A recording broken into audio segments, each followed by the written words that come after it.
baboon. Him and his dancers, yelling, I have no regrets. I do it for the love, the rush, the buzz, the hush. Whatever turns my knees so much to hit the lift. Even if you gotta sift through the shit to get to the twist. The smile high like it's your last line, but you never get another try. Do it right, do it for the ride, for the heat. Oh, yeah.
Well, I've got about 5 or 6 days before I'll be heading up to Washington, and this is a much different type of trip than when I go down to Oklahoma.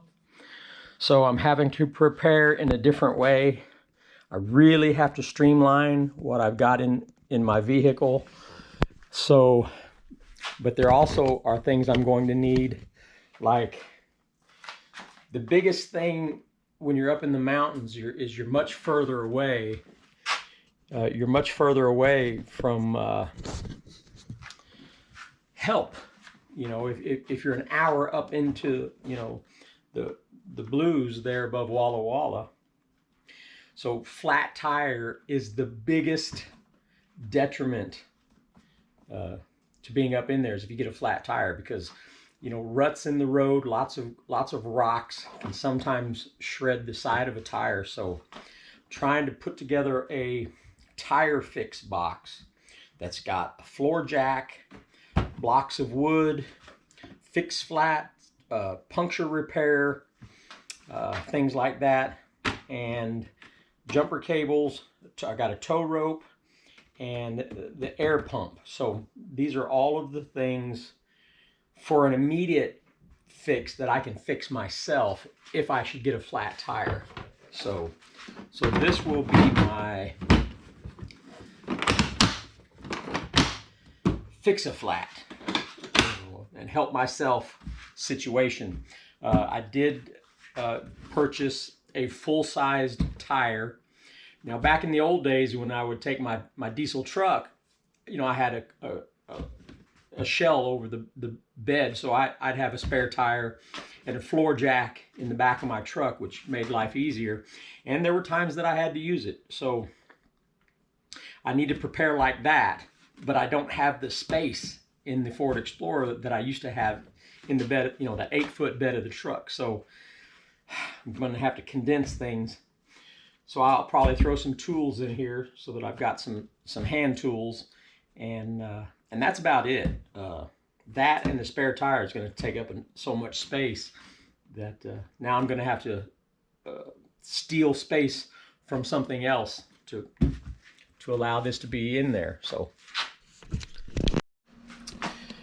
I am testing out the refrigerator cooler, the 12-volt refrigerator cooler, with the 12-volt plug. So I'm charging it because on my trip up to Washington, I'm going to be plugged into the cigarette lighter in the vehicle. So I'm just testing the cord to make sure that the cord works, plugged into the cigarette lighter on there. I just turned it on, so it seems like what the good thing about these things is you only have to use one side at a time. You don't have to use both sides. So since it's just going to be me, this is a very big cooler, but it'll allow me to take care of other people if it ever needs to be that way, where I have to take care of other people and put stuff in in the ice chest because they can't go get ice. But on the other hand, having it be two separate ice chests, and you can just use one side at a time, then that means this side over here I can use for dry goods. So I mean, I don't even need these baskets, but look at how much space you could put dry goods, dry foods over here. Just so that might really work out great. That's a nice option to have, to be able to put dry food on one side and then cooler food on the other side. So, I mean, really all I need for cooler food is be some butter, some eggs, some creamer for the coffee, and maybe some lunch meats. Other than that, I really don't need a whole lot of cooler space. And then the dry foods can go over here: bread, chips, dip. And then once you open the dip, you have to refrigerate it. So open it and then move it over to here once you start using your dip. So yeah, I think this is going to be very convenient. So as soon as I test this out, make sure that everything's going to function properly, then I'll know that when it's sitting in the in the back of the vehicle plugged into the cigarette lighter, that everything will cool nicely. Yeah, so far I'm liking it. Now I've got to get everything else packed up, condense everything. Here we go.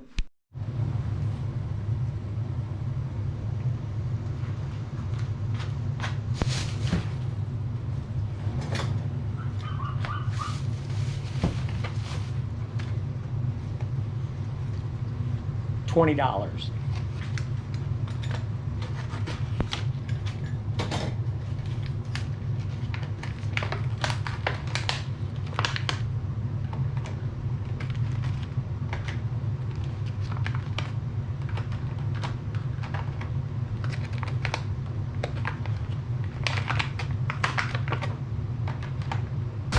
Oh, $20.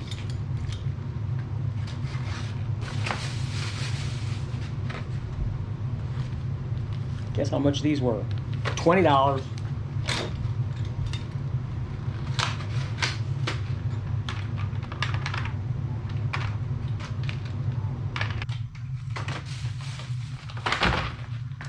And now I got to go back to the double A's because the game cams use this size. So I'm gonna guess this was $20 because it was on the same rack.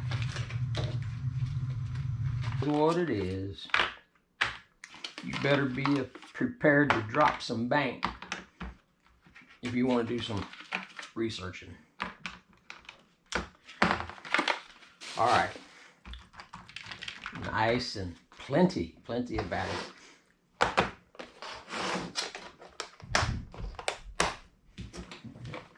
Nice little storage bin case that you can separate into sections. Works out really nice.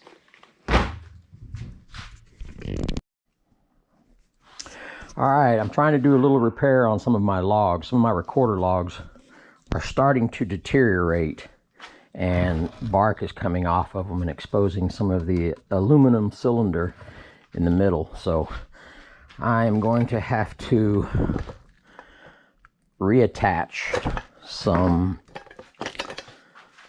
bark into some of these missing places.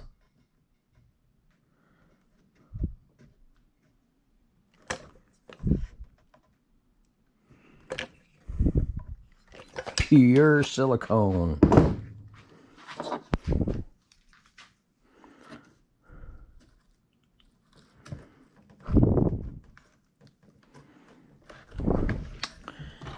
Yeah. Yeah, that looks pretty good.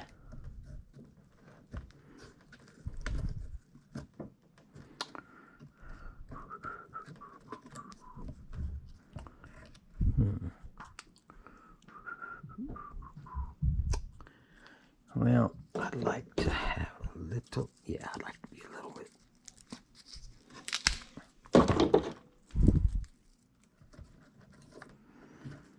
There we go. That looks pretty natural.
That one looks pretty good. We will stack it up there. That is done. And we got this one here. All right. That one's good. This is the one that I had to tape up because it was falling apart.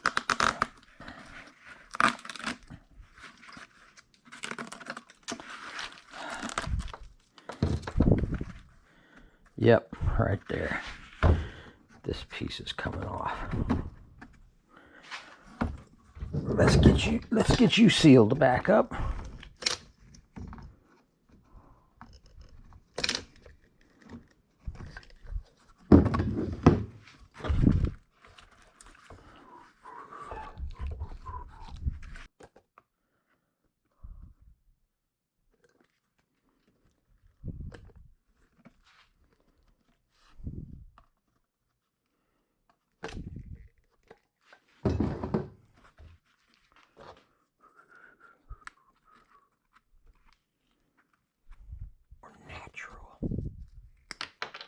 Natural look.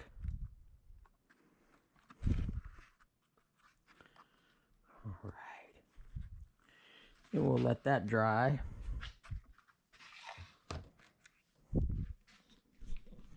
Today is August the 11th, and I will be taking off tomorrow. So I want to show you, I've really had to pair my equipment. I got a spare tire. I think that's important to have a full-size spare tire, so that's taking up a lot of space that I would normally have other stuff. So I've really had to pare down my equipment for this trip. Plus I've got the big fridge. I'm only cooling one side, that's for my freezer stuff, and then the dry side is going to be for my dry foods. So I've already got that packed up. But here's where it gets interesting. I know that on my first trip up there to Meldrum's lab that I'm going to probably drive till I'm just tired. And so I'll probably just find a rest stop to pull in and take a nap, and then get up first thing in the morning and head on in. You know, hopefully I'll be within just a couple, 2 or 3 hours from there at that point. So, but here's where it gets interesting. I have to create a space where I can lay down.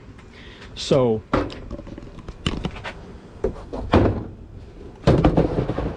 I've stacked all of my containers in a way that they create a certain level, and then I'm using these tables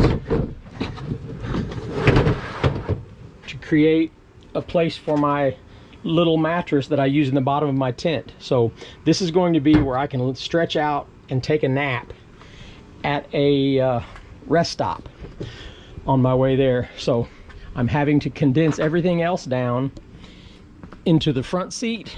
You know, this is all my electronic equipment and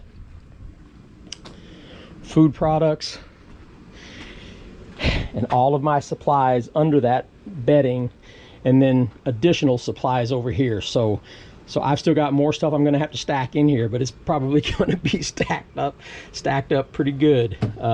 So anyways, this is the important part, because you've got to be able to get you some shut eye when you're having trouble driving. You don't want to just drive tired. So the moment that I feel myself wanting to drift, I'm going to find a rest stop. Usually when I go through Nebraska and up through Wyoming and things like that, there seems to be quite a few rest stops. So shouldn't be a problem, making it to the next rest stop, pulling in there and taking a few hour nap. So that's the plan. All right, I'm just leaving a Pilot gas station in Mountain Home, Idaho. So getting close to Boise, and then from there on up into the Washington, lower southeast corner of Washington from there. So getting close. The terrain is definitely changing.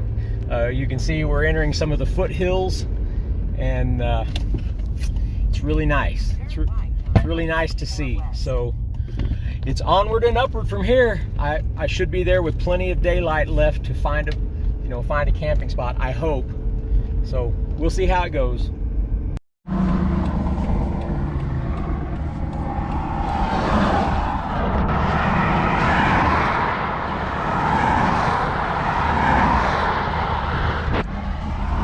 And I got pulled over going 77 in a 65. Thankfully, the trooper said he was just going to give me a warning as long as everything turns out okay, and I don't have a warrant for my arrest. All right, sir. There's that license for you. So Everything turned out okay? Today, okay? Man, thank you, sir.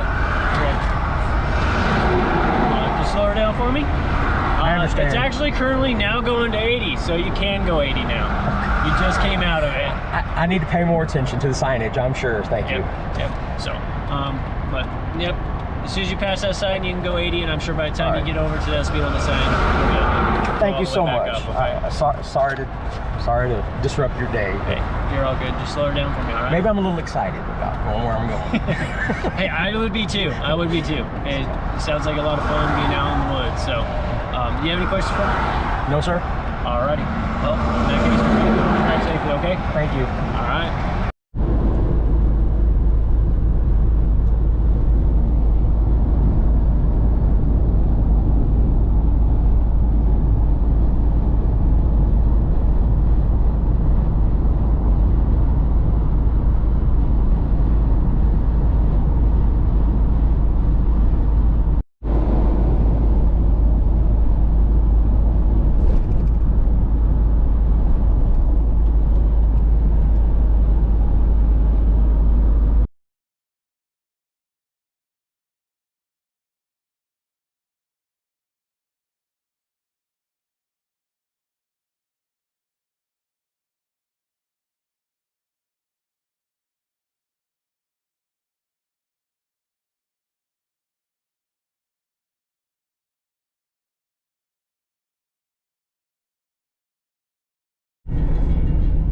Going down Mill Creek Road.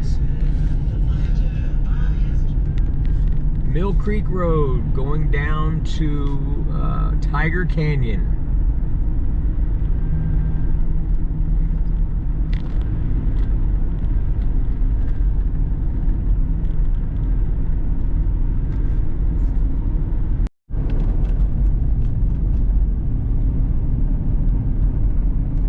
Getting deeper down into Mill Creek. Pretty soon there'll be the turnoff going up into the mountain.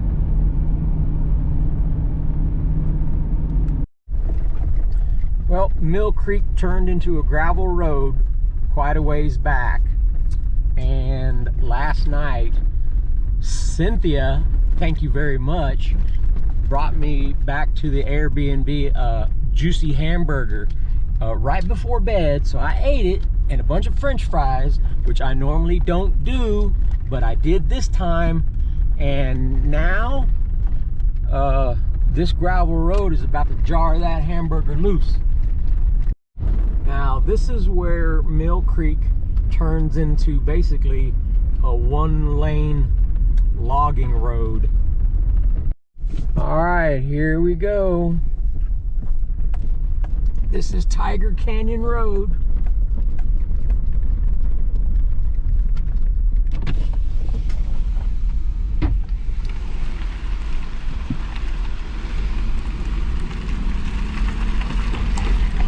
Yep, if I was a Bigfoot, I would like to live here.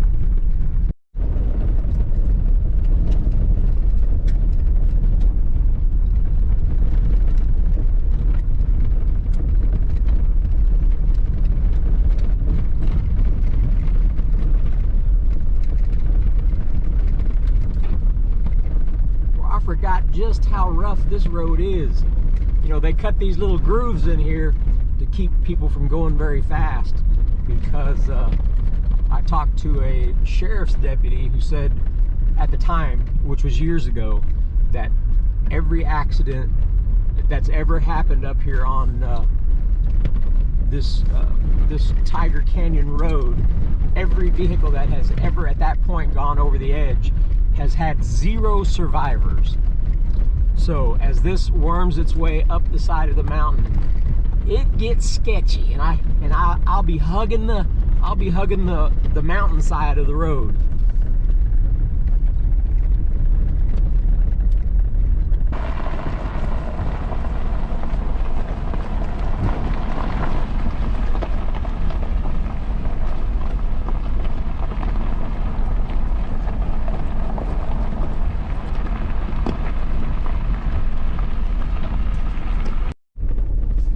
Tootling along on Tiger Canyon Road till I get to the top. Don't get too close to the edge. If the tire slips over the side, you're a goner.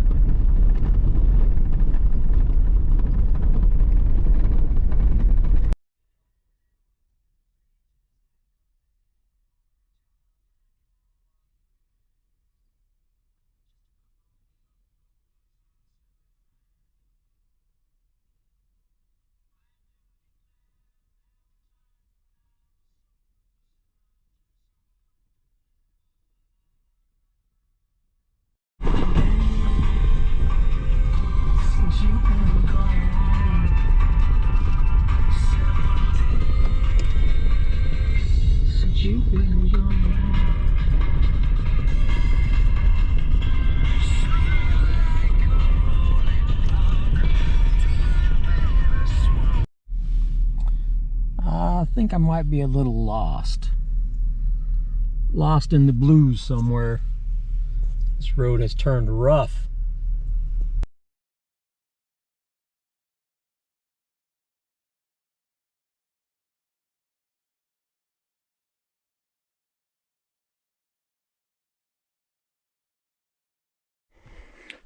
All right, everyone, I just got to my location here on Kindle Skyline Drive.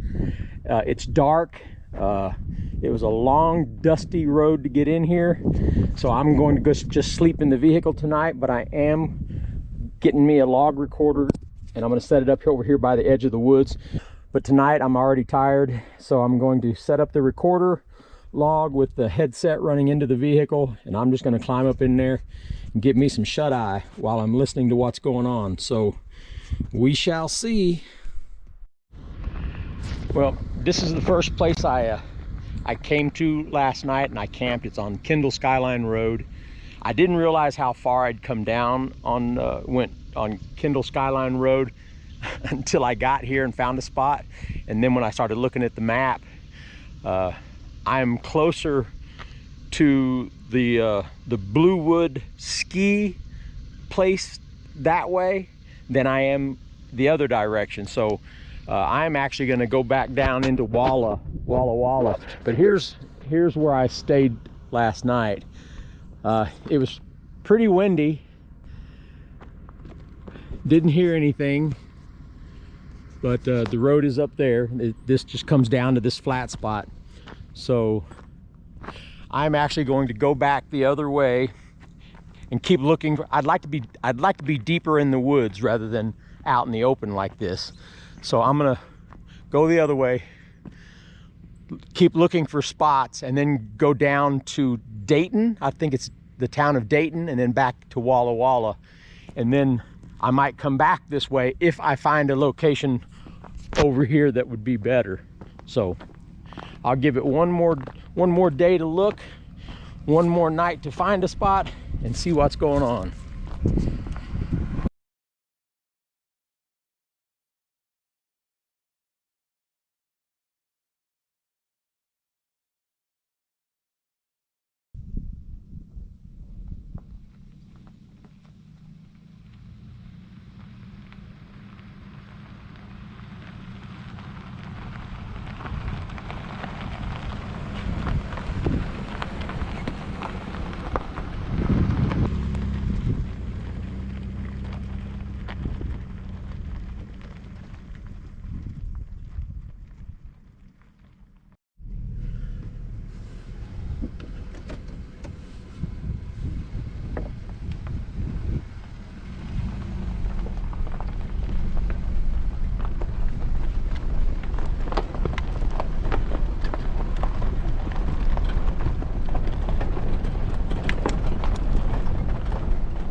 That's where I'm heading down through that gully or whatever you call that in the mountains, but where the two ridges converge, and this road is going in that direction. As you guys know, I just came from Pocatello, Professor Meldrum's lab, so I did a video on that.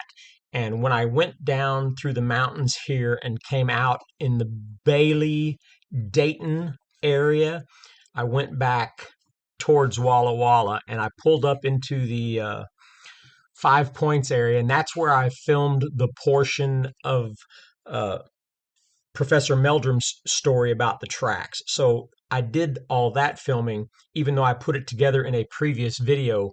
I filmed it here as soon as I get to the base of the mountain here. But I go on into Walla, get me some gas and something to eat, and then I head back up on Tiger Canyon Road, and this time I find a place to camp much closer, actually just a little bit below Deduct Pond. So that's going to be the next part of this story. So here's a map of the area. The red arrow and the red circle is the Deduct Pond, and the yellow arrow and the yellow dot is my new campsite. Now this is the road I'm talking about. This is the kind of coverage that I want to have, right where the trees come right up to the road. I don't want no huge openings, vast open spaces. I need to have it tight, tight. Ah, tight, yeah!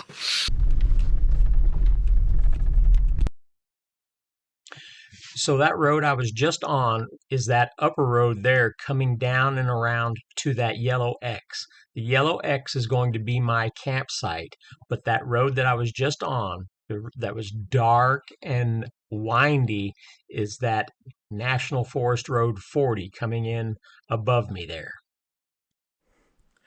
All right, I believe I found my next spot for the next couple nights at least.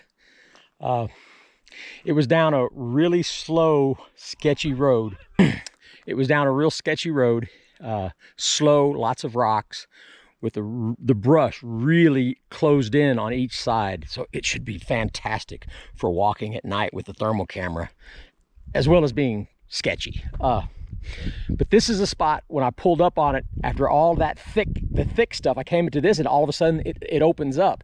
It's not level, but I'm just gonna have to make do because of the mere fact that it's opened up and I can throw up the drone.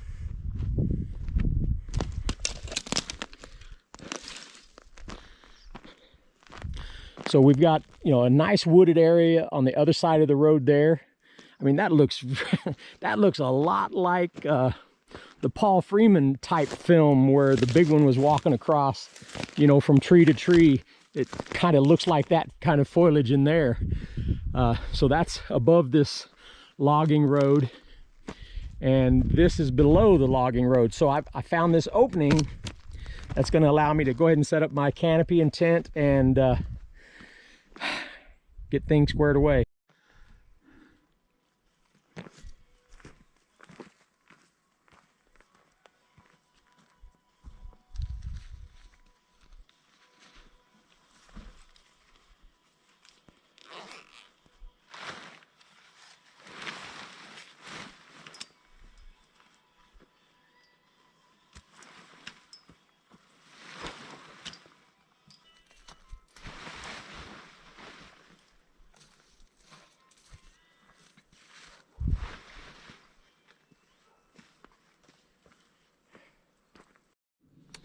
Still got a long way to go, but I just had to show you guys how all of the tables, I had to use rocks to level up all of the tables. That way things don't slide off the tables. I can stand on an uneven surface, but the tables pretty much need to be at least close to level. You know, when you're dealing with things that coffee, you know, coffee makers and stuff. You knew I was going to say coffee maker, but yeah, that's what I'm saying. I'm getting there. Now I just need to get everything set up in the kitchen and my equipment, and I'm going to be sleeping in the vehicle. I actually set a rock up so I could level up my vehicle too, for that front tire, because it was awful cockeyed, but now it's fairly straight. I'm going to keep the refrigerator in the vehicle. Do not want to bear tearing that expensive refrigerator up. And sleeping in the tent or sleeping in the vehicle is a little more secure also. But I can be in the vehicle with this thing making a little bit of noise every once in a while when it kicks on. At least it can be inside the vehicle. Since I'll be listening with headsets on outside of the vehicle, it won't be anything that interferes with me. I've still got plenty of time, but it's a slow go. Having to get everything set up in places that's more easy access for what I need. And I still haven't set up my kitchen yet. The Jackery seems to be working fine. It's powering all of this charging stuff. And I got a cord going into the vehicle for the refrigerator. So that's working out good. But I wanted to go ahead and send the drone up from this location so I can get a daytime look at what's going around. Yeah, I want to get a daytime look of the geology, so that if I should happen to go up at night, if needed, I will already have seen what I'm looking at in the daytime. You understand? You understand what I'm saying? I know you do.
sleep, deep in you. Even in sleep, deep in you. Even in sleep, deep in you. When the light falls downward from a tumbling moon, shine on my blindness, my hunger to soothe. Even in sleep, deep in you. Even in sleep, deep in you. Even in sleep, deep in you.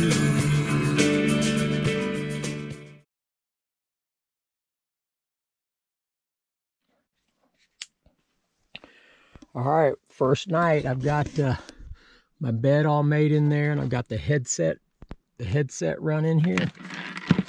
So I'm gonna follow the cord out here so you can see where I've got it ran to. Up here.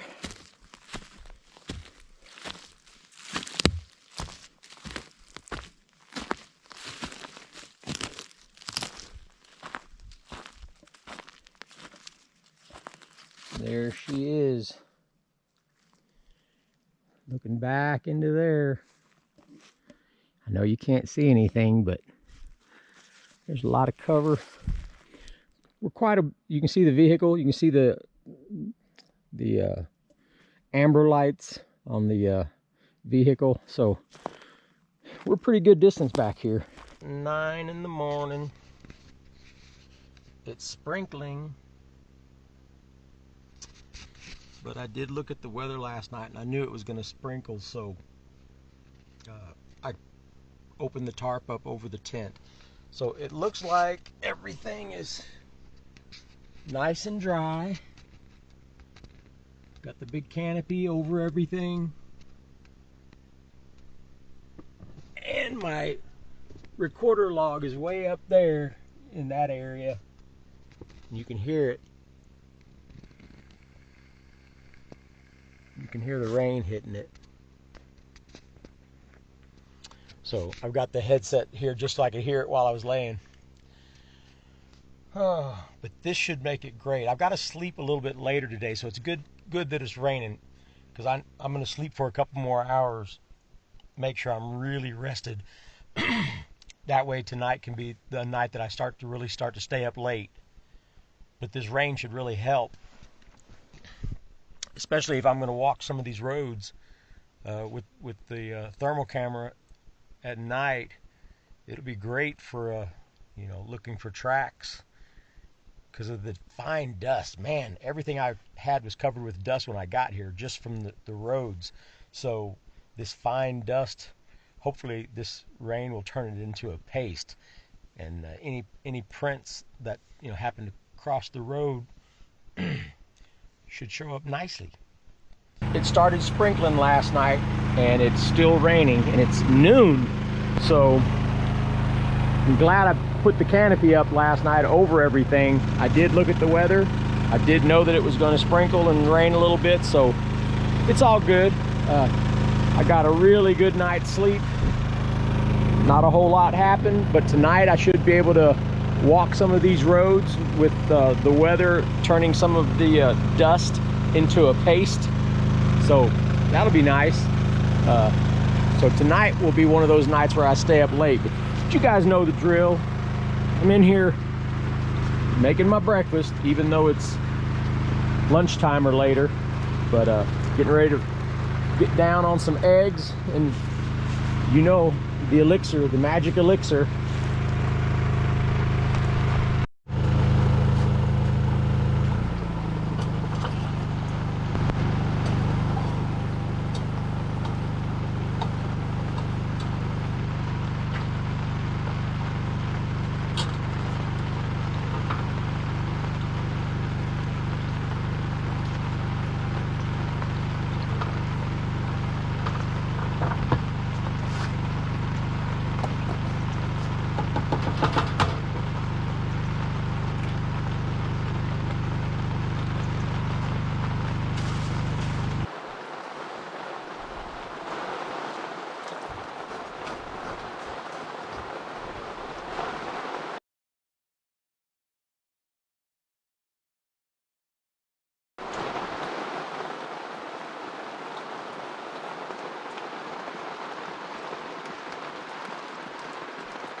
And this is what makes it all worthwhile.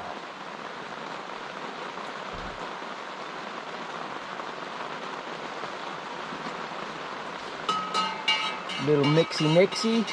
Look at the color. Still a little too dark. Little mixy. Perfect.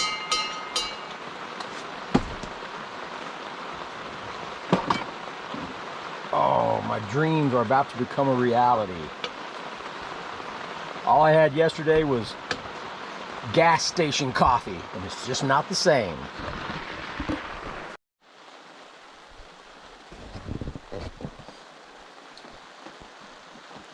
All right, now for one of the more enjoyable parts of these type of trips. Sit down and enjoy the view. Drinking some coffee.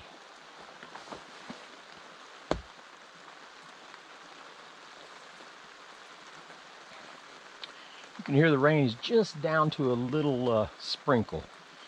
So hopefully it should be ending here pretty soon. Except for my vehicle blocking my view, but it had to go here off the road.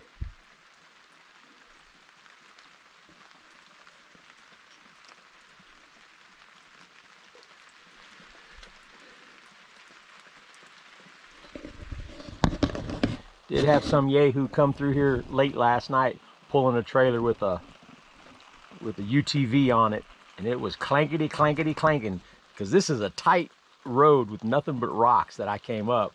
So you could just hear him inching his way up this road for a long time with my parabolic. When he finally got here, I was thinking, man, is that somebody with a camper? There's no way you could get a camper down that road. But when he got here, it was just a trailer with a UTV on it. So hell, that was troublesome enough.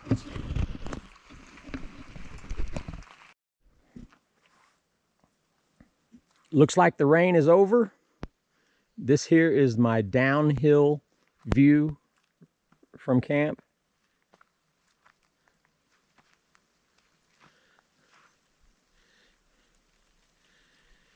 And the uphill view behind camp. When I came out of the road there, I mean, it's like a tunnel. From there, it zigzags all the way back and around, all the way back to it's very narrow, rocky, tight. That's why when I was coming in, I was thinking, man, if I walk down that road, it's going to be sketchy, because the brush almost will touch my shoulders on each side of the road. That's how tight the road is. And but it should be great for, you know, walking it with the thermal on my stick, because you can see up over the brush and stuff. So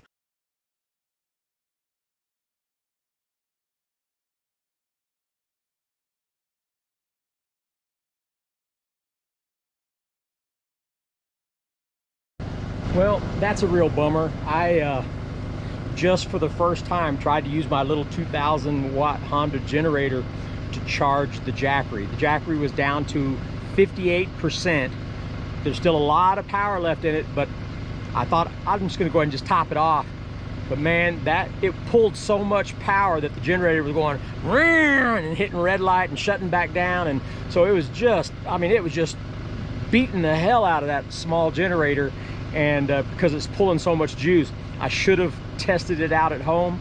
Maybe I should have got a bigger generator. I don't know. But I do have another option, which is a cigarette lighter plug-in, which only pulls like 100 amps, not much.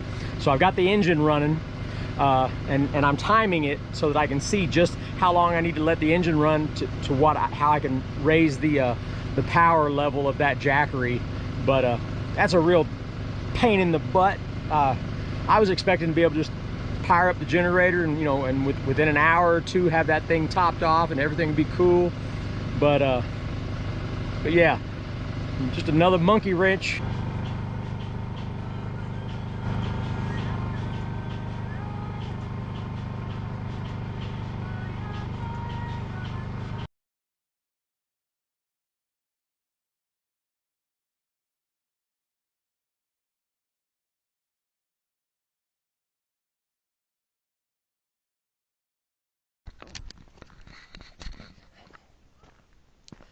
I'm wanting to stroll down this road.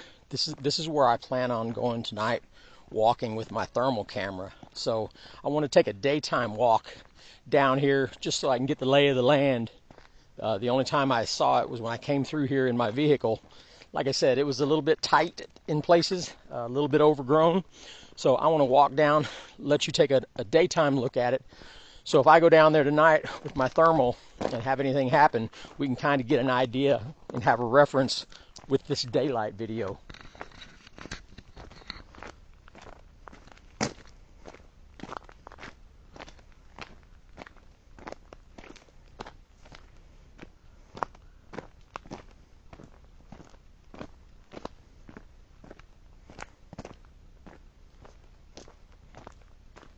I got my bear spray in my pocket, just in case.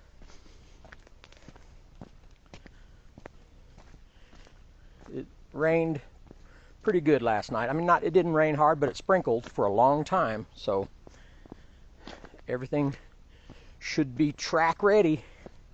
And I do have a 20-pound box of Hydrocal if needed. Sure would be nice to come away from this trip with some prints. It sure is working in my favor with this rain. The thing is, it's Saturday night, so you know you have your weekend warriors coming up here with their ATVs and their Polaris, you know, the big four-wheeling units. So I did hear some in the distance last night, being Friday night. So I'm sure this will be the last night we will have to deal with that, because most people have to go home on Sunday so they can go back to work. So, but I'm really excited about walking this. I mean, look at that.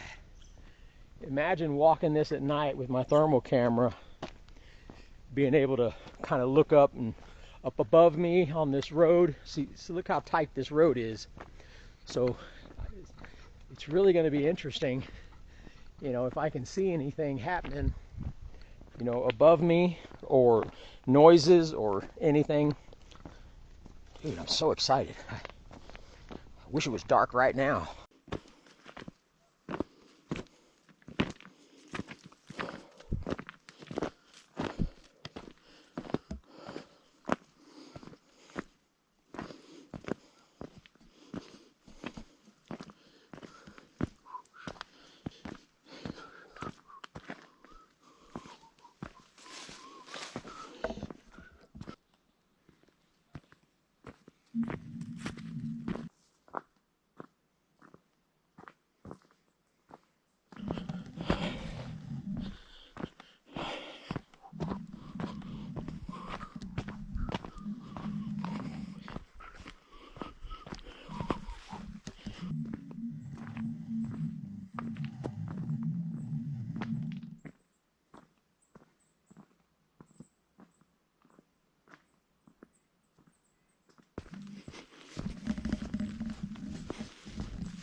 There's going to be a different feel to this road in the middle of the night.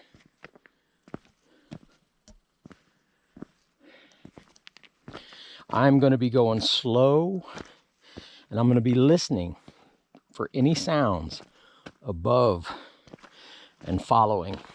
I'm going to have my thermal camera on my walking stick.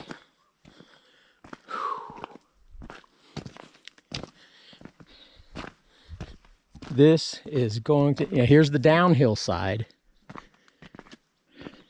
lot of clearing, you know, open areas you can.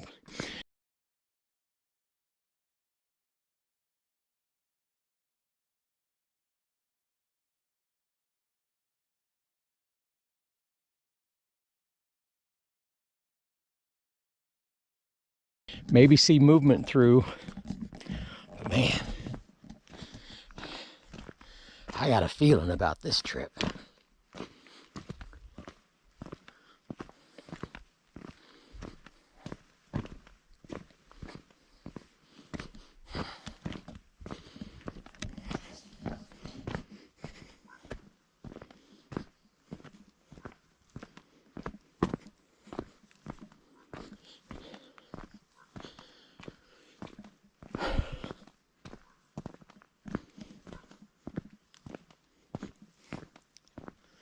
Look at that.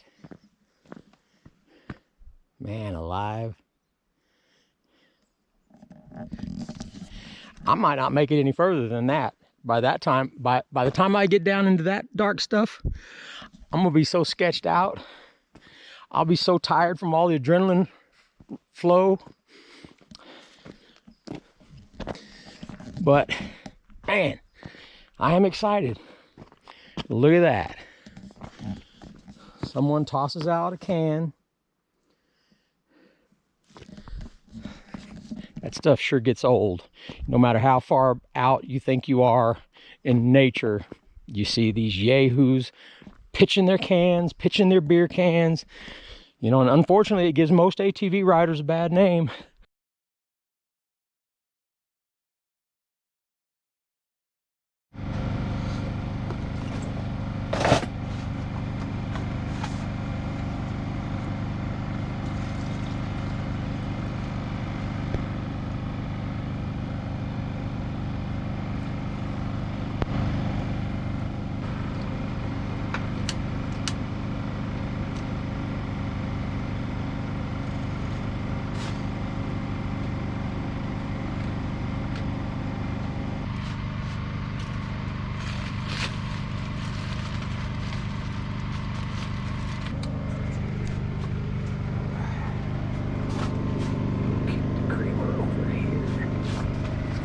Everything together. Creamer, coffee. Get the butter to melt a little bit. Just kind of warm it up a little bit up there so that it spreads easier on the toast. Now I'm ready to go with the eggs.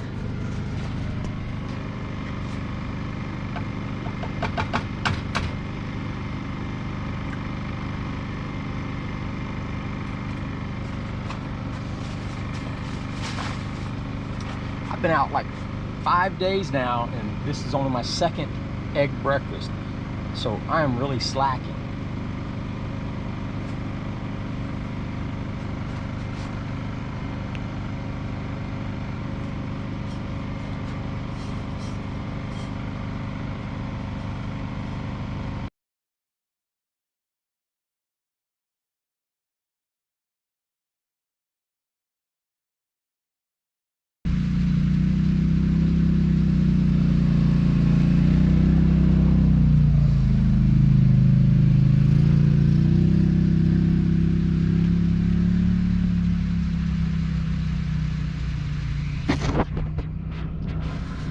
Looked like somebody with an elk tag. I talked to a couple of hunters yesterday, or a couple of days ago, up by Deduct Pond, scouting for elk. Either it's elk season or elk season is coming up, or something to that effect. All right, I got the cord running through the other door. Need to make sure that everything works.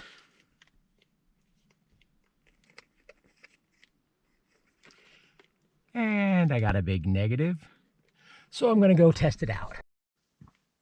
All right, it's time to go up and replace the batteries in the recording log. It's about 7:30, 8 o'clock. It's about the right time. I mean, it's still plenty of daylight left. It'll run till 7 or 8 in the morning.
Now this is about how far I went today during the daytime, taking a daytime video, and it sure seems a lot further.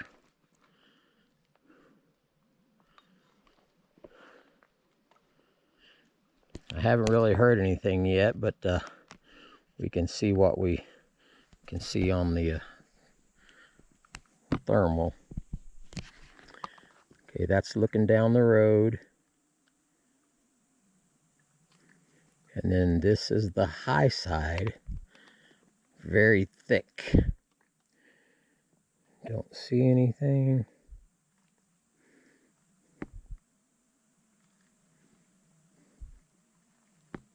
And that's behind me. I lost track of camp a long time ago. So I'm really hoping something sketchy doesn't happen. And I gotta bolt because it's mostly uphill. And if I have to bolt, God, I don't think I can go any further. You know, I think I'm hearing noises and I'll stop. Could be my heartbeat. But when I spun around, the back of my staff, my walking stick, hit the brush. When I was turning around, it hit the brush right behind me. You talk about having a heart attack. Because all I heard was brush moving right behind me. Oh, shit. Man, I'm a long ways from camp. I'm really not very comfortable. Okay, I've got a little heat signature. See it right there? It's just a little... Oh, crap, it's gone. Okay, I'm a little bit spooked. Watch right there.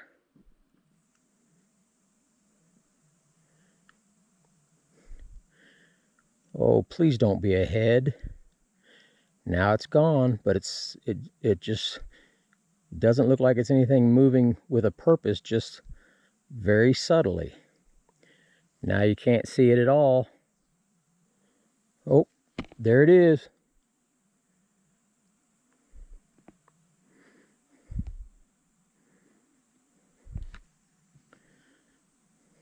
Oh. You see it right there?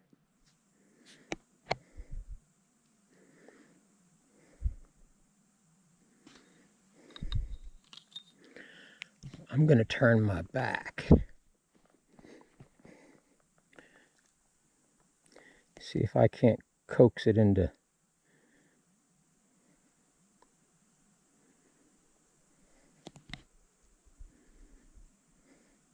Hey, buddy. I sure hope you move around so I can see what you are. Watch it be a bear. Trying to figure out the best way to attack me.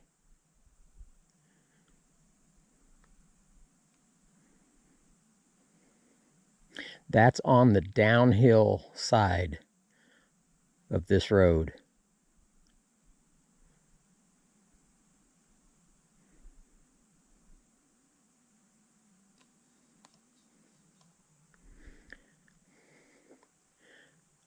Oh. Dude, is that thing just disappearing?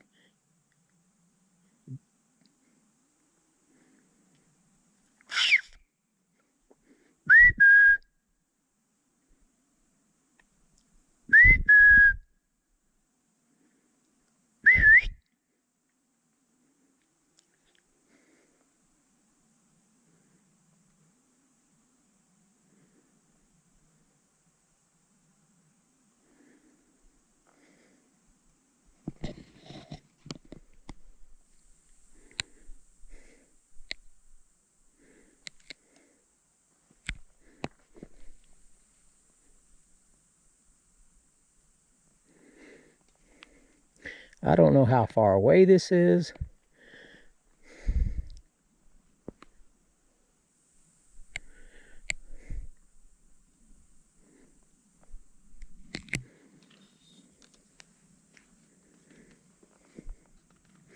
I'm slowly turning to face it, and the monitor's got my face lit up.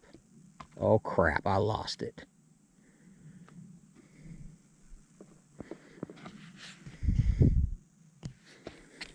Where are you at?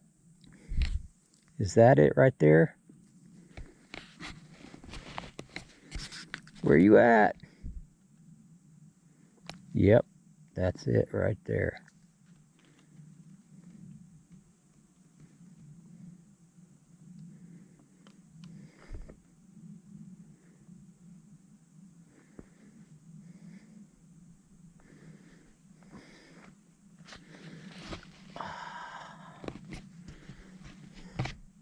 I'm getting a cramp in my side.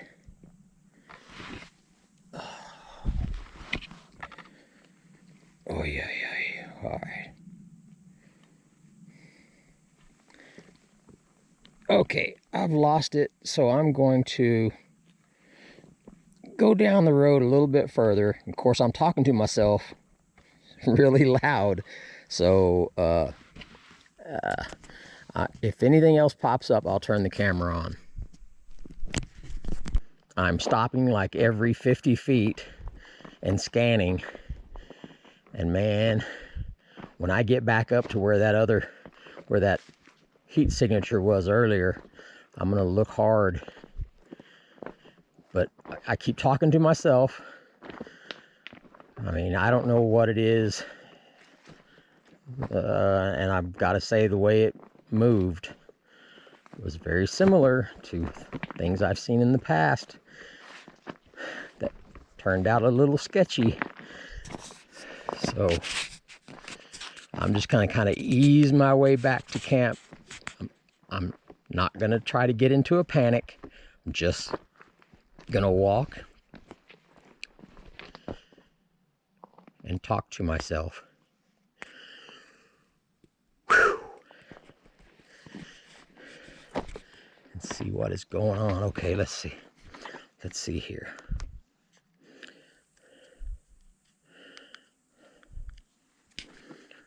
Let's look down. That's the downhill side.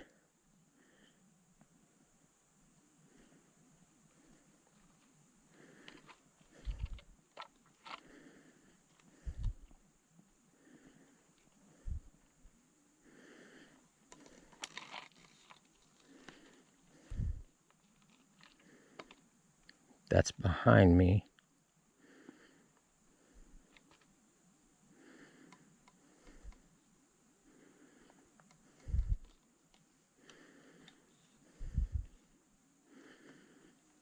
That's in front of me. And this is the high side. I would think something would be on the high side, but not if it got caught in the low side. It sure wasn't making itself known. Whatever it was, it looked like it was steadily trying to stay hidden. I don't see nothing. That's up the road. Downhill side. Okay, I'm ready to head on back, or at least part of the way back, and see what's going on. Alright, this is looking up that game trail. You can't see the game trail on the thermal, but it's running straight up the hill there, alongside of those trees.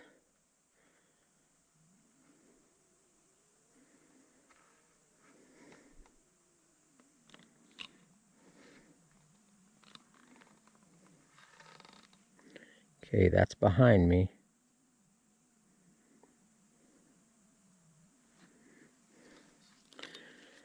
Now, this is the downhill side to my right.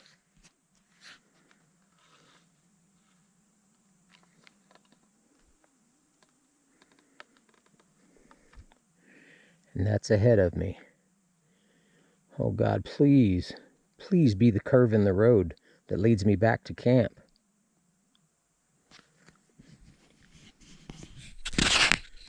I'm ready to throw up the drone, see if I can see anything.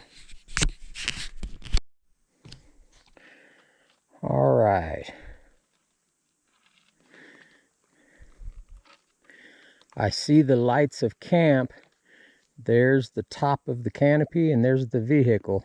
So I'm just coming around the last curve, and the earth is still obscuring most of the camp. You can see the roof and the car, the roof of both.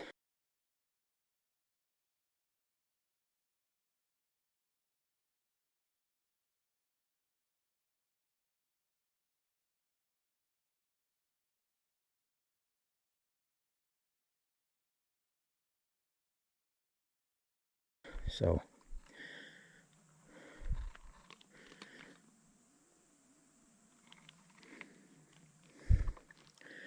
oh, I feel so much better. I feel so much better being this close to camp.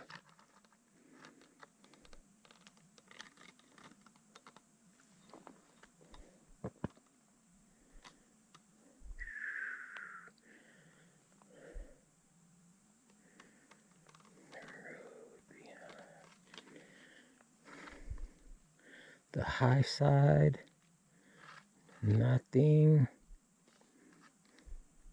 The low side, nothing.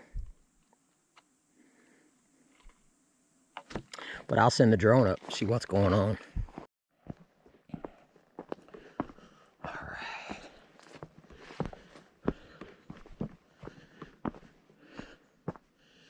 Home sweet home.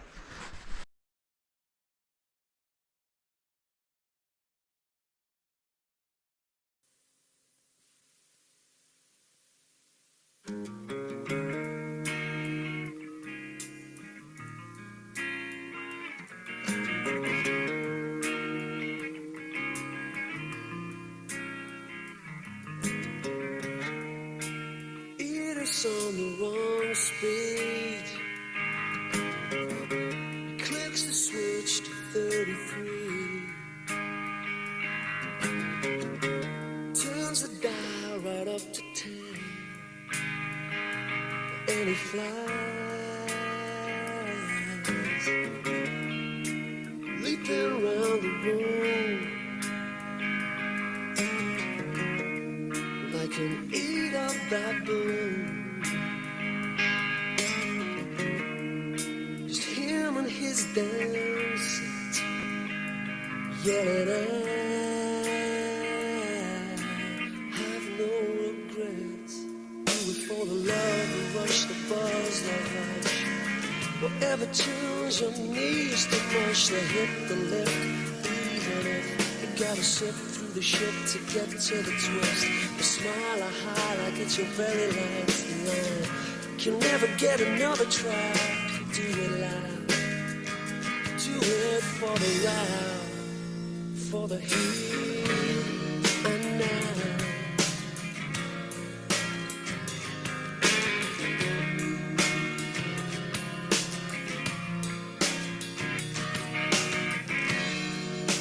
Judy's in the wrong dream. Just can't get back where she's been. A second pill's just kicking in. But she slides. The inside starts to boom. A very young cartoon.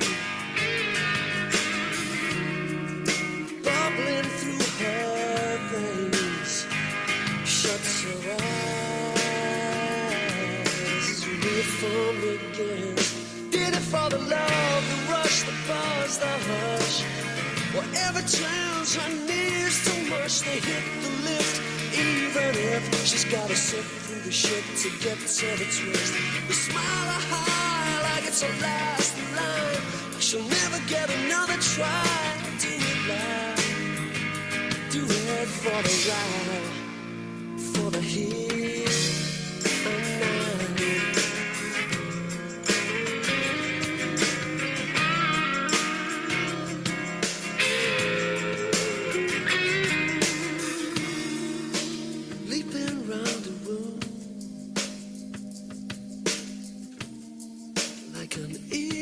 baboon.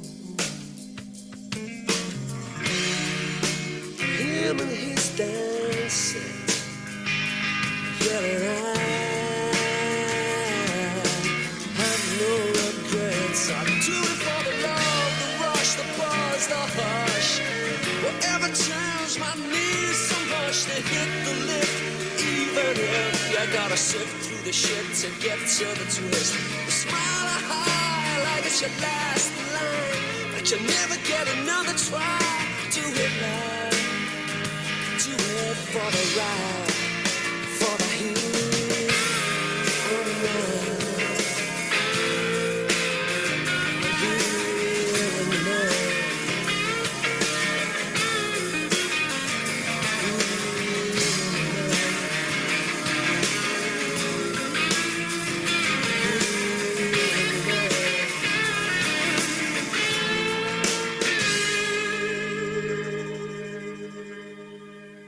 I had a lot of fun last night.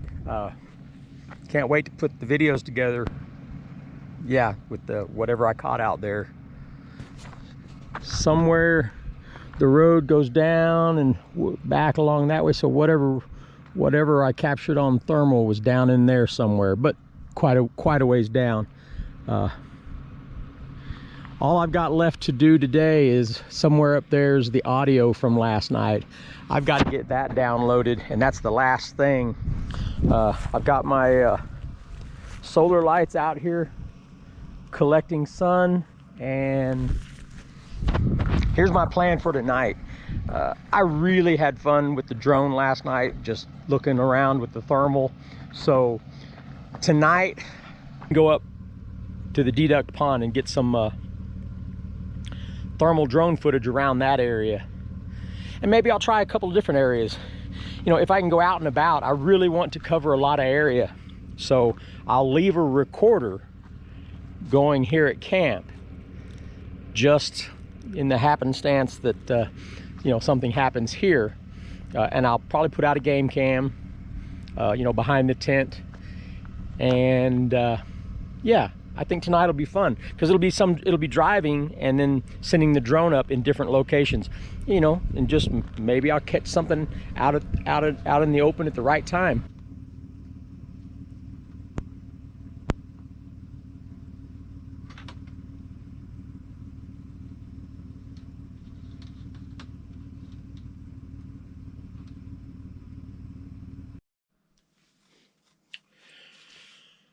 All right, I'm downloading all of the audio, or all the video from yesterday and last night.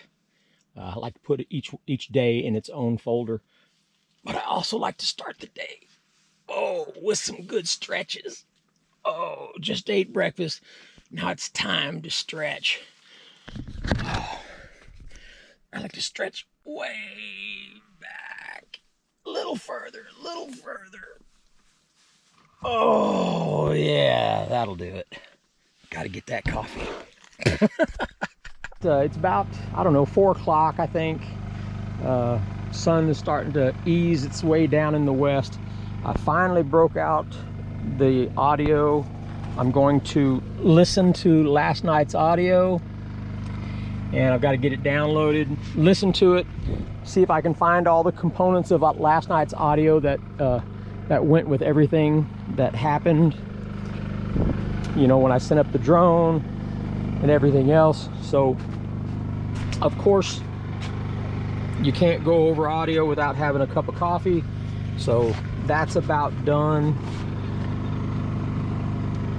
It'll be nice to enjoy some Java.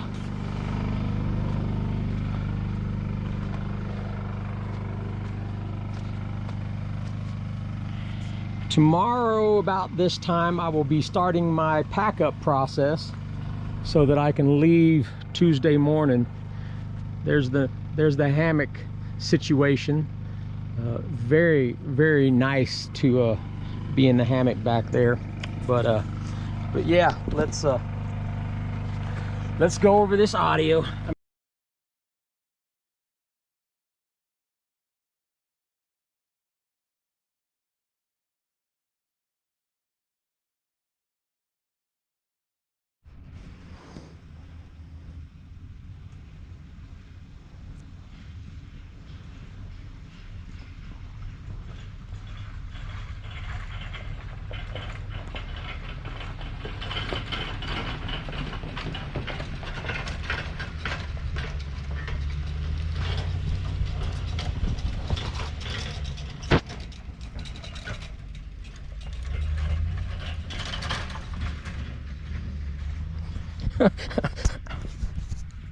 Bet his boss don't know he's bringing the company truck up here in the mountains.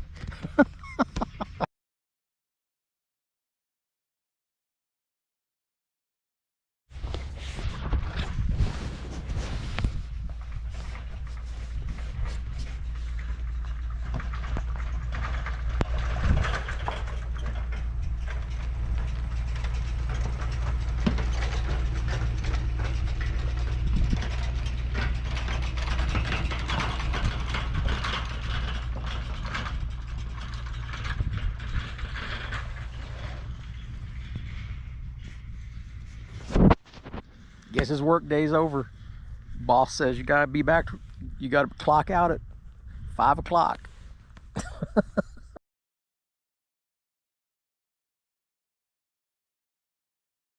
Oh, sure. Well, About Bigfoot?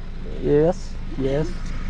So it's gonna be a long time before I get back to Kansas City and start putting all these videos together. Yeah. I caught something last night down here on this road with thermal camera walking at night. So it's gonna be kind of exciting. I got a thermal drone, and so if you guys keep your eye out, you'll be on. All right. I'll make sure that this little section here gets put on. Okay. Thank you.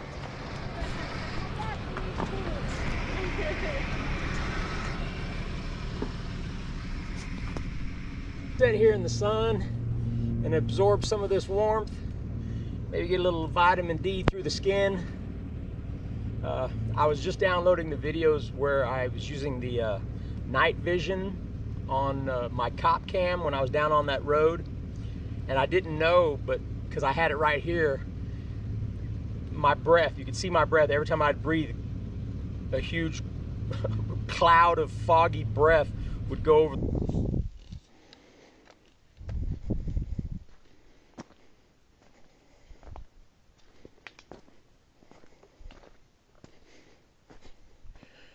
All right, we got the night vision going.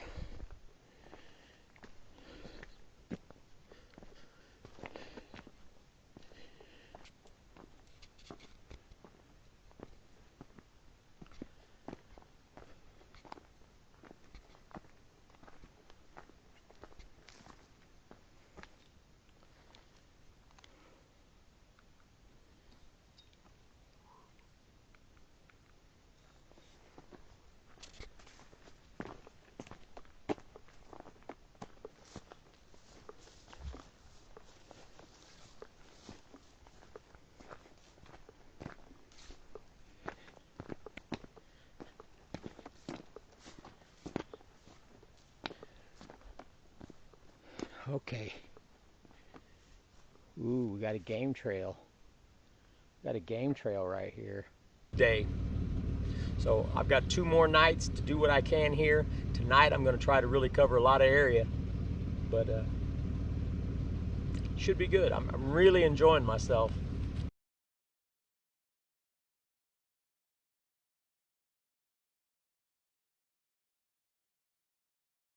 I grew up in the Dalles, Oregon. I don't know if you've heard of the Dalles, Oregon, but there used to be a Bigfoot center there when I was a kid. That would be in the 70s because Bigfoot was sighted there. It was Well, we spent all day with the documentary crew in the lab of the anthropologist, Dr. Meldrum. I'm telling you, if you could absorb the information that I did, he got drawers and drawers and drawers full of stuff, pictures and casting prints, and the way he evaluated these and talked to us and showed us these things, and you'd walk away from that being like, holy shit, these things are, I mean. They used to have castings up at Tollgate Store. Do you know about Tollgate? No. Well, it's just as the crow flies, about 10 miles. I've seen it on the map. Yeah, it's the highway between Weston and going over to Elgin, over the top of the mountains. Yeah. So in the store they've got some casts. Mm-hmm. I might have to stop in there just for the photo opportunity. I don't know if they still do. They used to. They did for years and years and years. Yeah. Well, it's a fascinating subject, and I could have worse hobbies. Exactly. Well, it's very nice to meet you. What's your name again? Randy Harrington. Randy? Randy Harrington, yeah. All right. Thank you, sir. All right. And I did subscribe to you just now. Awesome.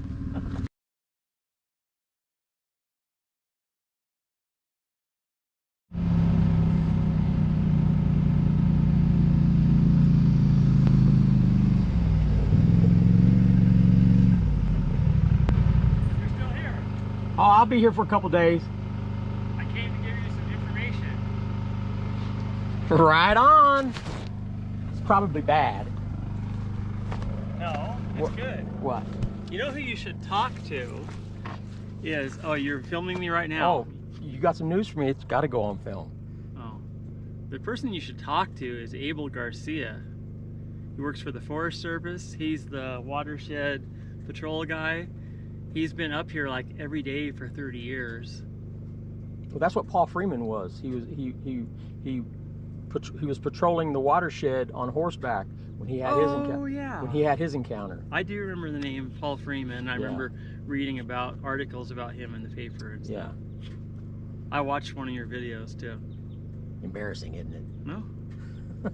And then Which one did you watch? one was like 6 days ago. Okay. Maybe it's 2 days ago. And then you had like one like 6 days ago. It was like an hour long. If you scroll all the way back to where there's a video called My Chickasaw Park Encounter.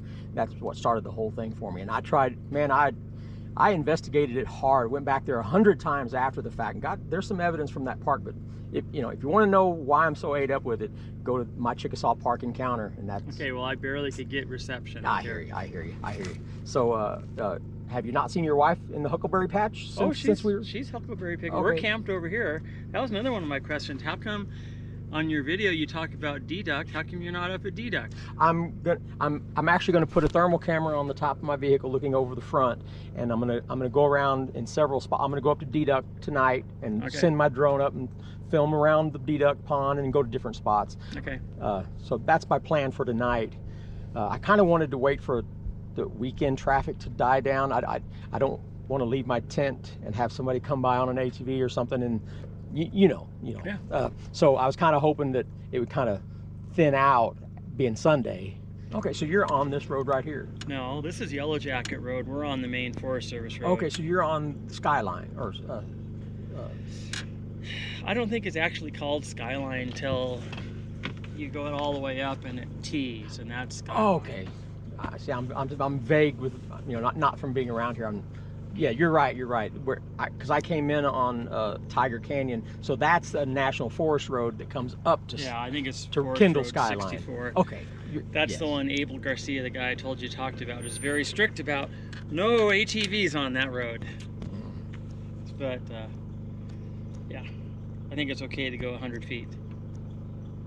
Well, if you're alone, nobody will know. Oh, you're filming me right now. Yes, do not go on that road. There's people that park their trailer with their motorcycles on the main road, unloaded their motorcycles on the main road, and came down Yellow Jacket. It's not a big deal. It's not like I'm running all over the place up here. Yeah. Well, save it for those people that are off-road and tearing up the land. Yeah. Those are the ones that get on my nerves. Yeah. All right, well, yeah, this evening I slept till noon today, so I should be able to stay up late tonight. All right. Well, I'm going to tell you something else off camera. Okay.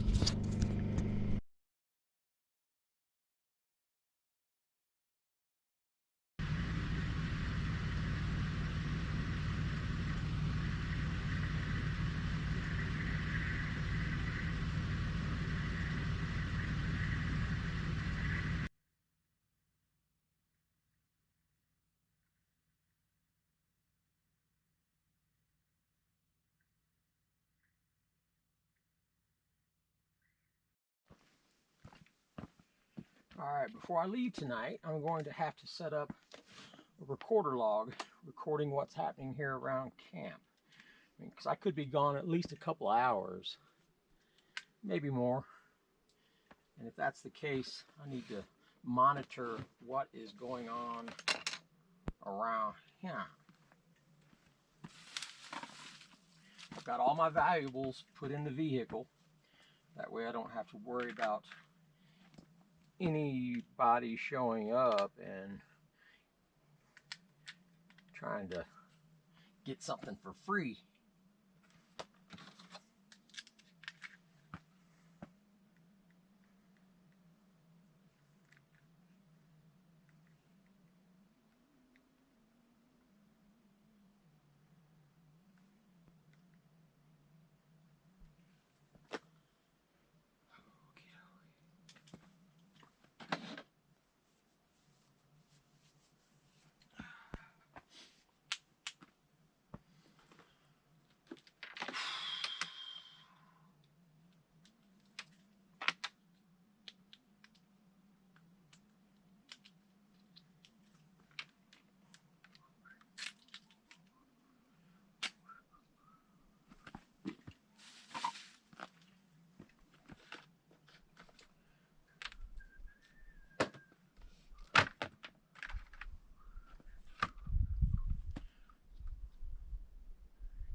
Testing 1, 2, 3. Okay.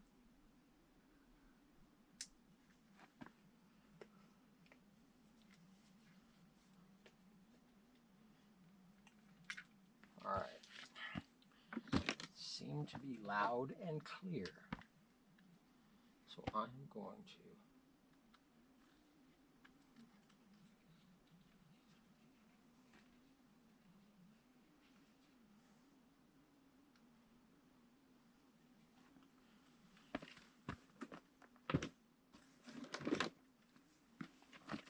this looks like a good one. Does it look like a good one? Yeah. So let's feed that down in there.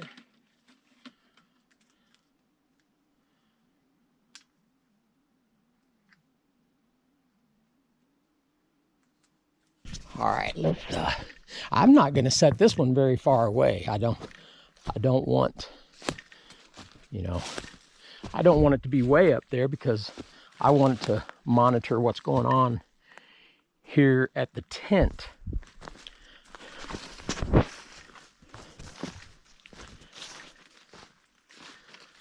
I say right back here. Yeah, I like my first idea, just kind of right there.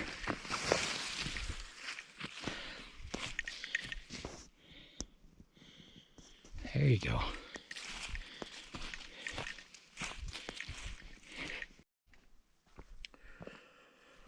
Okie dokie. I am starting to get the vehicle set up for tonight's activities. And the thermal camera, you can see the monitor there and the GoPro that's going to be filming the monitor as needed. And then the little lithium battery that runs that whole unit is sitting behind it. So that is all set up. And after all this planning and preparation, once I started using this with the vehicle in motion, it didn't work very well. So it didn't take me long to pull those clamps off, open up the sunroof, and then just run that staff up through the sunroof. And I would just spin it around by hand, standing there on the armrest. So everything you see here, I threw out the window and changed to the old reliable plan. All right, I am road ready, and you can see that the thermal camera is up here on this stick. I had to put tape on the front, so wherever it's facing is where the tape is.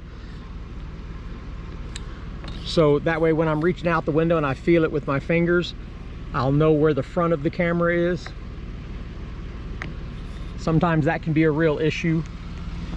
And when I get to the end of this road, I'm going to tie this on a tree so I know which road to turn to get back into. And there's my view. There's my view from inside here. Looks pretty good.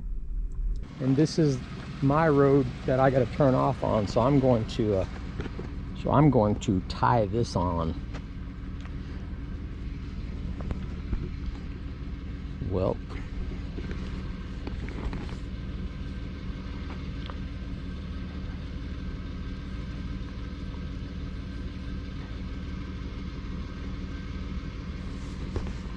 just in case. Yeah, that'll work. There's the Deduct pond sign.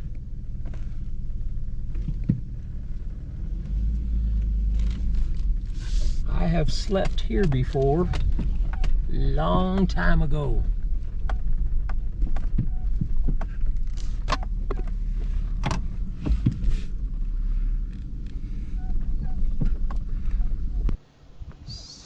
Boy, it is dark, dark, dark. Okay, there's the pond.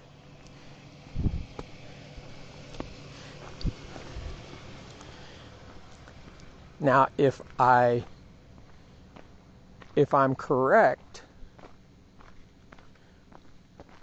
the time that Paul Freeman came up here and found those tracks, it was back here on the back side of this dam.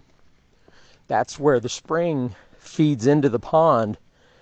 So that's where it was the muddy area.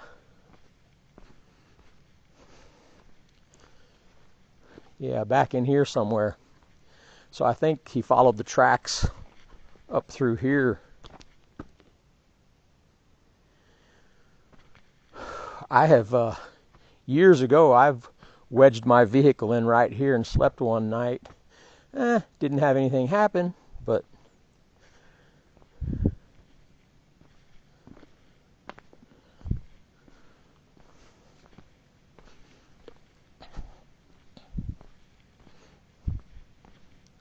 what I'm going to do is I'm going to sit in the vehicle for a little while and pan with the thermal, and then I'm going to give it a little while of me sitting here. I'm going to leave the engine running because I'm charging the jackery.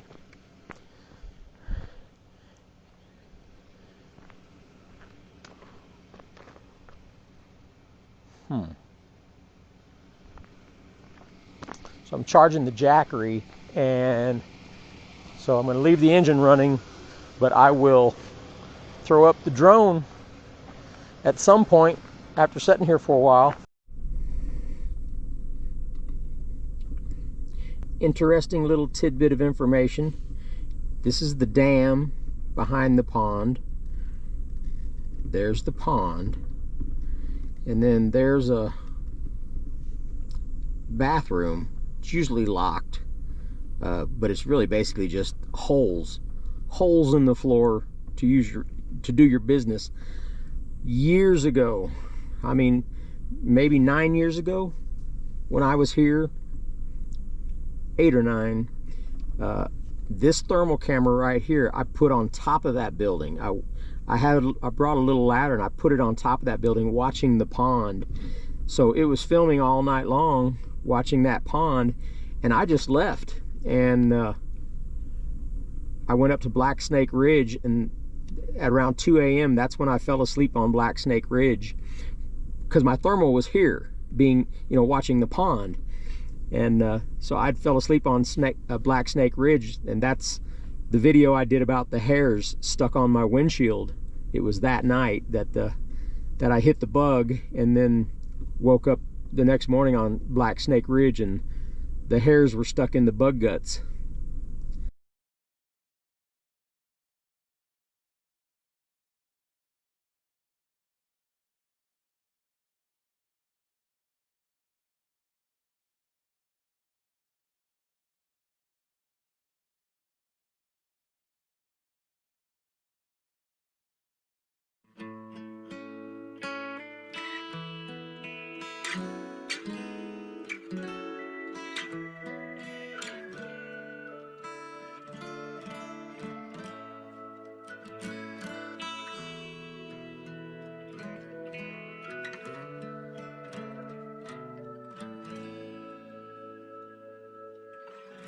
So you're walking down the street again today. One of these days I'm gonna ask you your name. I need a little time to find the right things to say. Everybody needs a little time. I thought about the telephone, but it wouldn't be the same. Didn't know your number anyway. I need a little time for things to fall into place. Everybody needs a little time. What would you say if I said tonight I'm going out? If I said there seems to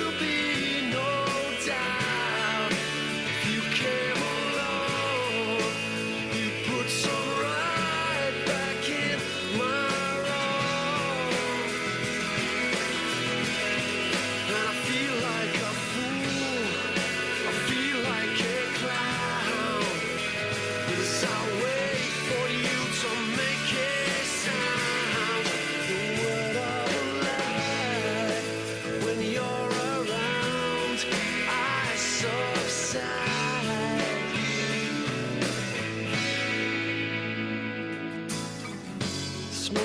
another cigarette as I wait for the train.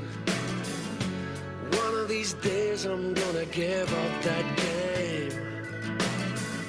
I need a little time for things to fall into place. Everybody needs a little time.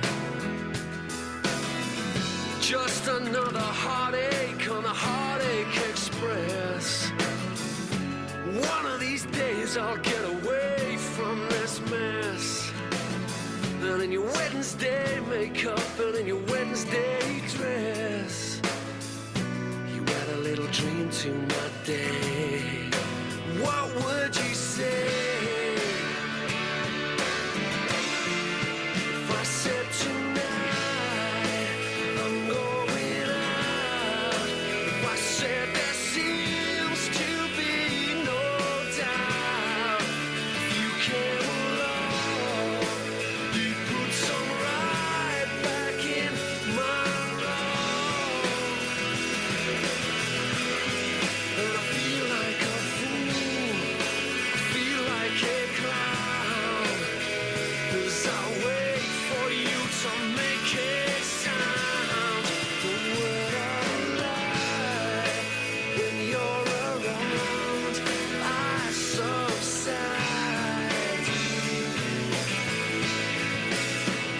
Wish I could fly away from the haze and the gray, from the same thing every day. When life ain't naive, where I can breathe, but I need a quiet world with my dreams. I need some tricks up my sleeves. One of these days, what will you say if I said tonight I'm going out? If I said there seems to be no doubt, if you came along, you put some right back in my wrongs. Then I feel like a fool, I feel like a clown, 'cause I wait for you to make a sound. The word of lie, when you're around, I subside. The word of lie, when you're around, I subside.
Out to Forest Road 65 and head north up to the top of Kendall Skyline Road, and that's where I park for a while, and I will thermal on my way up there, just looking around, and I will send the drone up one more time when I get to the top. All right, it's 11:30 on a Sunday night. I have seen nobody. I've been out for a couple of hours. I went to Deduct Pond. This here is the intersection of Forest Road 65, National Forest Road 65. So National Forest Road 65 and Kendall Skyline Road intersection. That's where this next adventure takes us.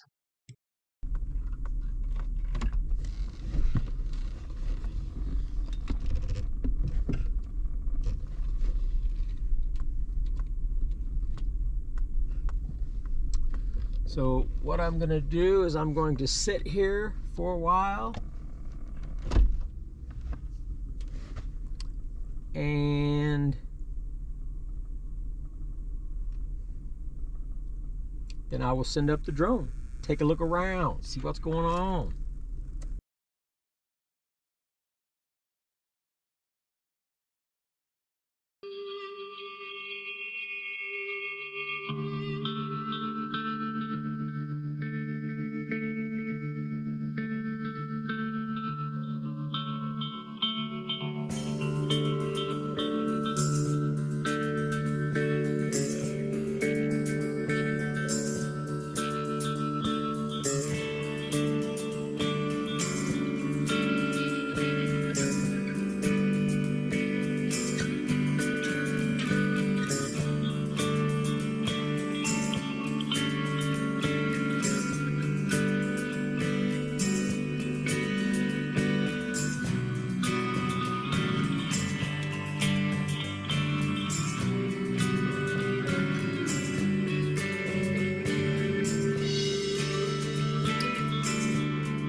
All right, there was the trusty old campsite, loaded up and headed to Colville.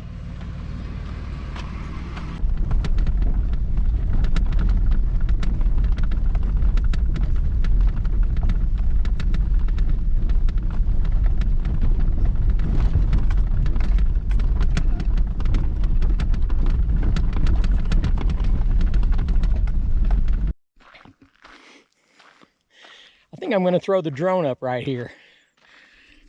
Look at that beautiful wall. Beautiful, beautiful.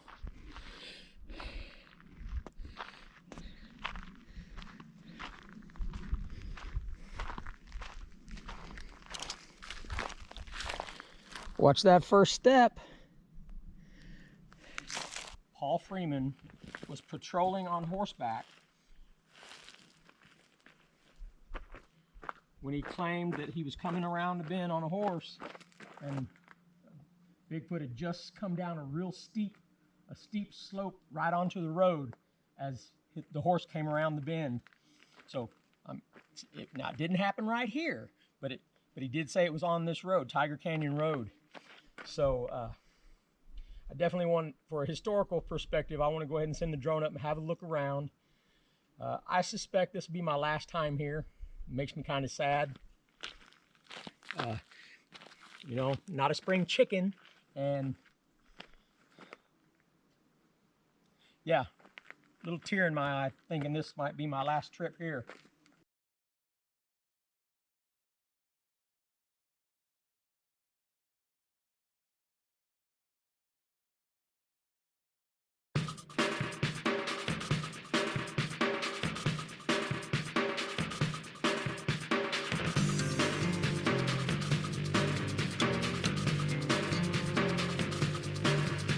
Sleep on a rolling log, deep in a swollen fog. Heave on a creaking roof. 7 days since you've been gone. 7 days since you've been gone. Sleep like a rolling log, deep in a swollen fog. Heave on the creaking roads. 7 days since you've been upstream on a rolling road. Full steam in a leaking boat. As free as freedom goes. 7 days since you've been gone.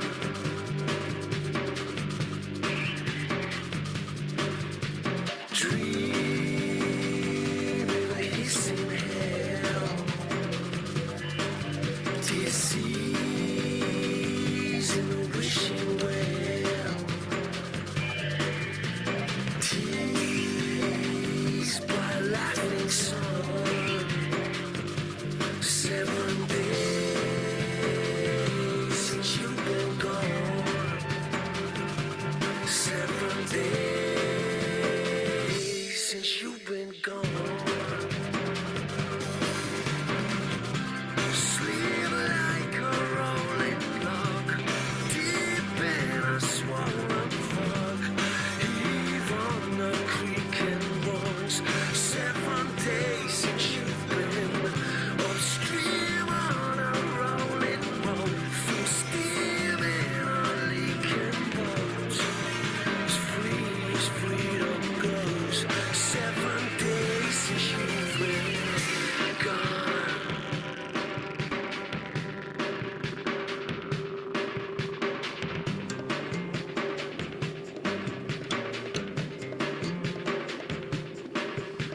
Free when the morning comes. Need is awakened arms. Bleed us from our wrongs. 7 days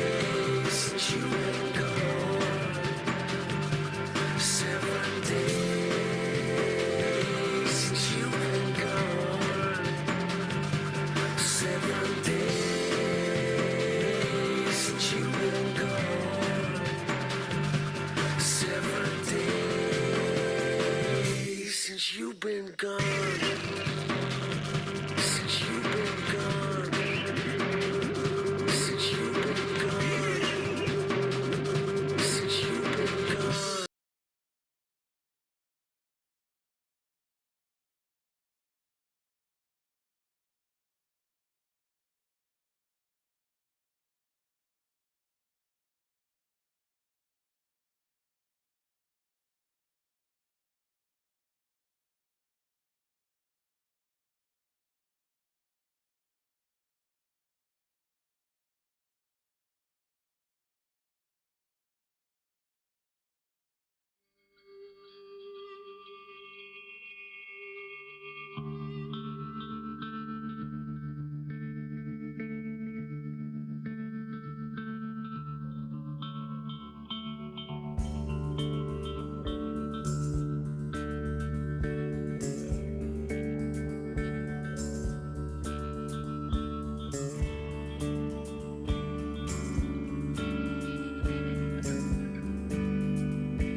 Dream a million miles an hour. Seamless visions, weightless. I leap from cloud to cloud, never falling, searching, soaring. Somewhere out there, you're calling me. Impossible dream, even in sleep, I'm deep in you. Even in sleep, I'm deep in you.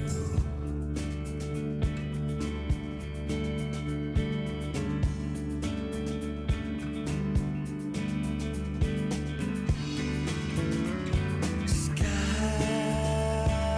reaching into space, all embracing.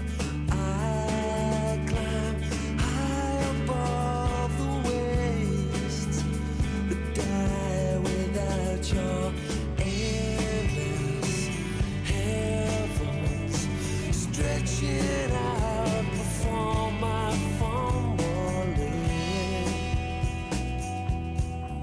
Impossible dream,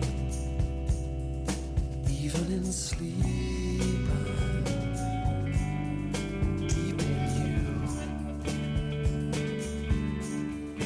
Even in sleep, I'm deep in you. Even in sleep, I'm deep in you.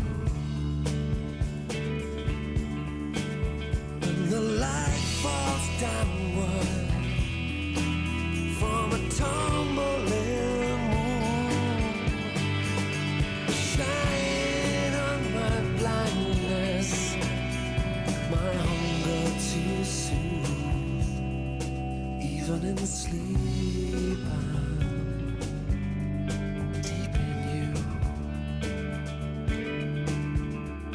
Even in sleep, I'm deep in you. Even in sleep, I'm deep in you. Even in sleep, I'm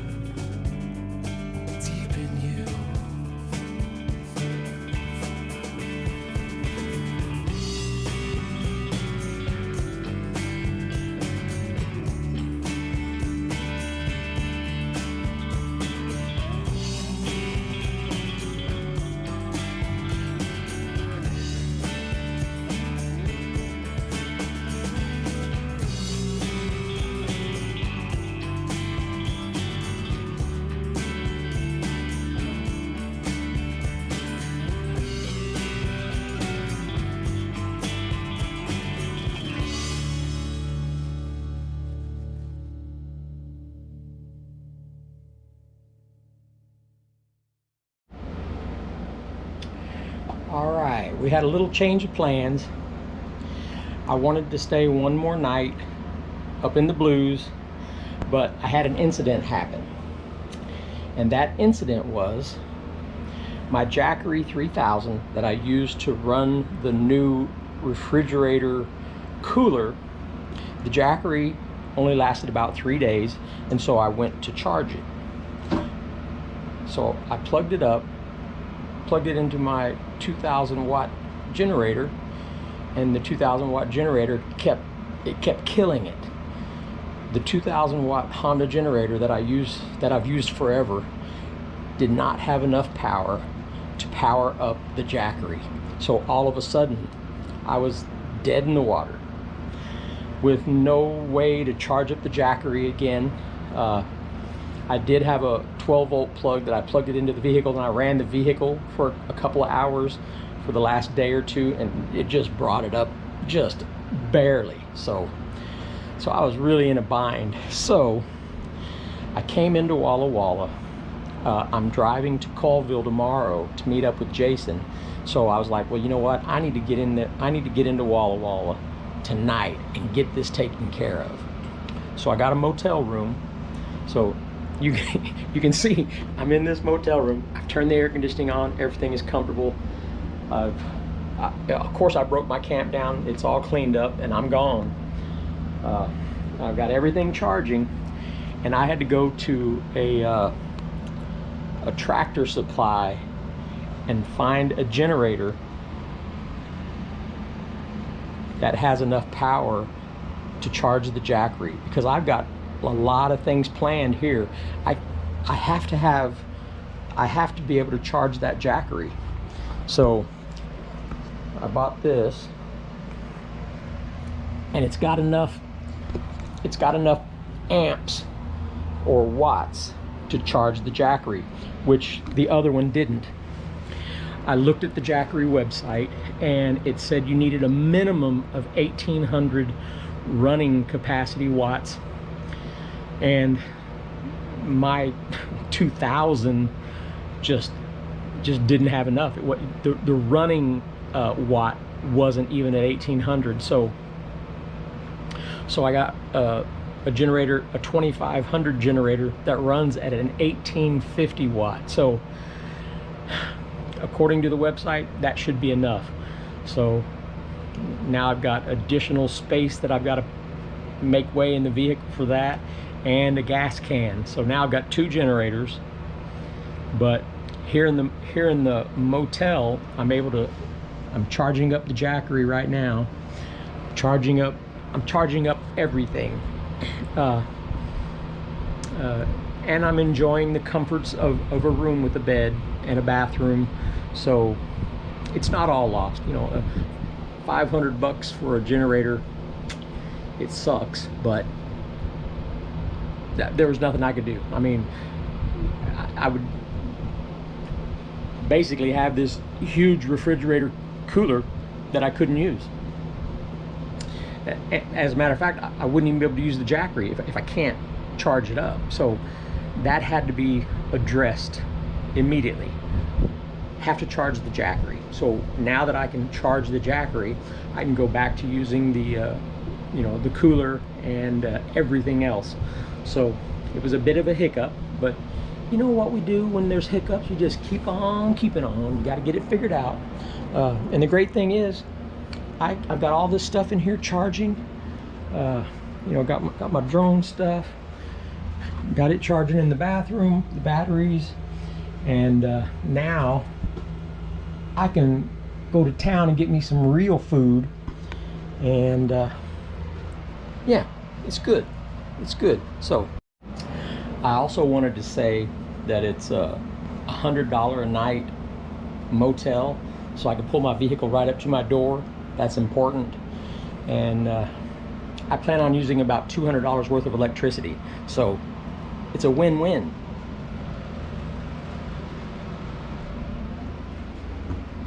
Everything's charging, and that's going to be an easy $200. Tomorrow I will make my way to Colville and meet up with Jason, and we'll just go from there. I'm super excited. I've had a great time. I stopped and got some wonderful drone footage coming out of the mountains on Tiger Canyon Road. It's just spectacular. So can't wait to put all that together for you guys. And your name is, and you're the proprietor? Yeah, it's family business. My name is John. Yeah, we've had it for 52 years now. Garden Motel. I stayed here last night. It was a wonderful room. Really, really, really nice. All the accommodation you need, a little microwave, a little fridge.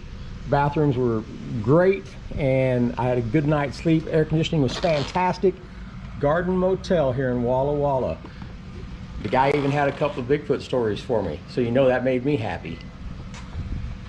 Thank you, sir.